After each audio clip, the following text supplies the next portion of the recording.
Hello बच्चों, आप सभी कैसे हैं? बच्चों, आप सभी ने रात को आसमान में कुछ चमकती हुई चीज़ें देखी होंगी। बच्चों, यह तारे, ग्रह, चंद्रमा, आकाश के बहुत से अन्य पिंड खगोलीय पिंड कहलाते हैं। क्या कहलाते हैं बच्चों? खगोलीय पिंड। बच्चों, क्या आप बता सकते हैं कि आसमान में रात को सबसे ज़्यादा चमकने वाली चीज़ का नाम क्या है? बच्चों, इस पिंड का नाम चंद्रमा है।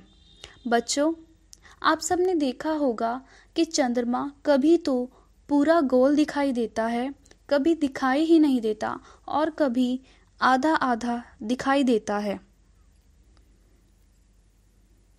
पर ऐसा क्यों होता है? बच्चों, इन्हें कहते हैं चंद्रमा की कलाएं। बच्चों, चंद्रमा का अपना खुद का कोई प्रकाश नहीं होता। चंद्रमा सूर्य के प्रकाश से हमारी ओर परावर्तित करता है, इसलिए हम चंद्रमा का केवल वही भाग देख पाते हैं जिस भाग से सूर्य का परावर्तित प्रकाश हम तक पहुंचता है। और क्योंकि हमें चंद्रमा का केवल आधा भाग ही दिखाई देता है, तो देखो बच्चों, जब चंद्रमा पृथ्वी के चारों ओर कुछ इस प्रकार घूमता है तो कभी उसके ऊपर प्रकाश आधा अधूरा पड़ता है, कुछ भागों में पड़ता है और केवल वही भाग हमें दिखाई देता है। इसलिए कभी कभी चंद्रमा अपना पूर्ण रूप ले लेता है और उसके बाद जब वो पृथ्वी के चक्कर काटता है तो पूर्ण से थोड़ा कम हो जाता है, फिर बिल्कुल आधा हो जाता है और फिर धीरे धीरे घटता चला जाता है।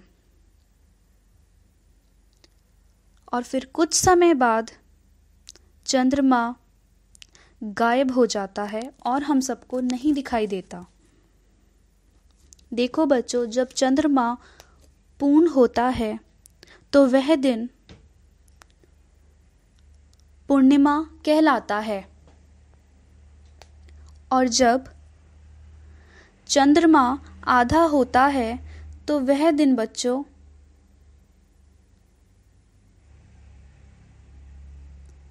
वह दिन बालचंद्र कहलाता है। क्या कहलाता है बच्चों? बालचंद्र कहलाता है।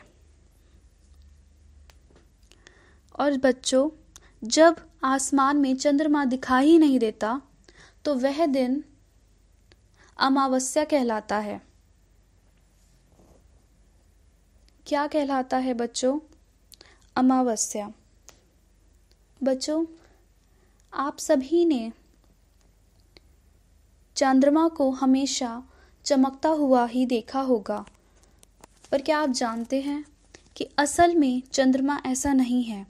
चंद्रमा की भूमि धूल भरी एवं निर्जन है और विभिन्न विभिन्न ऊंचे पर्वत हैं। वहाँ ना तो वायुमंडल है और ना ही जल है। देखो बच्चों, आपके सामने कुछ चित्र प्रस्तुत हैं। इस प्रकार से चंद्रमा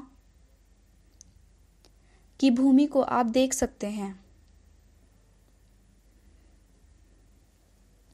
तो चलो बच्चों, अब मैं चलता हूँ। बाय, टाटा।